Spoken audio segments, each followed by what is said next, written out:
Қайырлы күн, бүгін бізде қонақта Алтын ханым келіп отыр. Сізбен танысқанымызға қанша ай болды уже? Осы жұмыс істеп бастағанымызға. 4-5 күн болып қалды. Алдында жұмыс жасап бастаған кезде мен осы TikTokқа салған болатынмын сіздерге экзоскелет жасау туралы. Ерасылдан экзоскелет киіп отқан видеосы бар.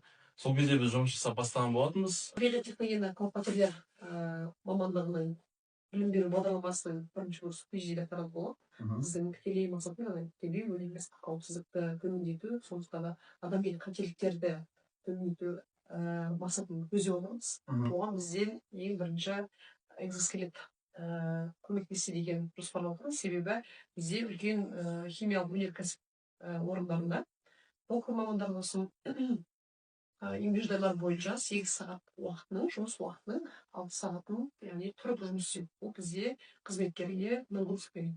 Еңбекжайларын жақсарту мақсатында осы экзоскелетті өндіріс орнында енгізсек, внедрение жасасақ, осындай бір ғылыми Былайша айтқанда, сіздің мамандығыңызбен инженерия осы жаққа келгенде уже тоғысты, да? Иә. Бірақ қарап отырсам, көбінесе ондай жағдайлар бұрын болмаған сияқты, мен ойымша. Өйткені охрана труда мен комиссиямен айналысатындар, чисто проверкамен айналысып жүрді. Иә. В основном. Сіздің таңдаған жолыңыз уже просто тексеріп, оларға мысалы тек штраф салып айта беру емес, уже сіз ана проблеманың шешімін табуды көздеп отырсыз. Сондықтан осылармен экзоскелеттерді таңдап алдыңыз, да, өзіңіз бағытыңыз ретінде. Жақсы, керемет. Енді бізде мақсат қандай енді? Сіздер бізге алып келдіңіздер, дайын экзоскелетті уже сатып алынған, да? Ол Қытайда ма жасалған еді? Производство Қытай. Енді біздің бірінші мақсатымыз болды. Сол сияқты экзоскелетті өзіміз жасай қою. Бірінші бізде ол, сіз қалай айтамыз?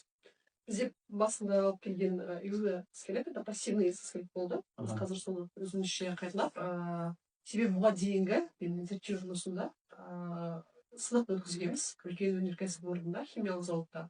Сол жерде қандай бұға дейін дайын тұрған экзоскелеттің қандай жарамсыз жақтары бар, қызметкерлерге ыңғайсыз жақтарын анықтап алды. Енді біз сол мәселеге қарай отырып, өзіміздің жаңа алынған ақпараттар нәтижесінде, сауалнамалар нәтижесінде жаңа өзіміз істермен проект жасап, осы экзоскелетті қазір.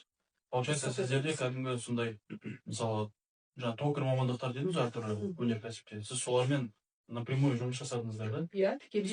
Бұл жерде атын атай берейін, Казфосфат бізде химиялық өндірісі бар, Жамбыл облысында. Сол жердің зауыттың өзінде барып, испытание жасап, токарлардың барлық ақпараттарды жинасады.